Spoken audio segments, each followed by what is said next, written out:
بسم الله الرحمن الرحيم ولا لها مسلمين تا ميل كاستو دنيدا aad ka joogtaanba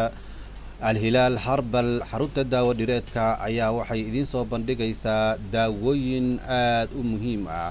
daawooyinka dabeesha dilanka soo noqnoqdo iyo saliidaha timaha jarjarka ka ilaaliso daawooyinkaas oo runtii lagu sameeyo gudaha dalka qaarkoodna dibadda dalka ka yimaada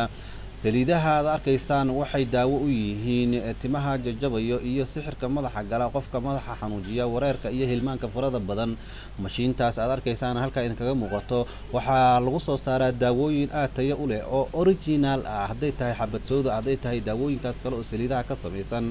waxaad kala soo xiriiri kartaan xarunta Al Hilal Herbal ay ku leedahay magaalada Nairobi iyo qaybo kale oo badan wabillahi tawfiiq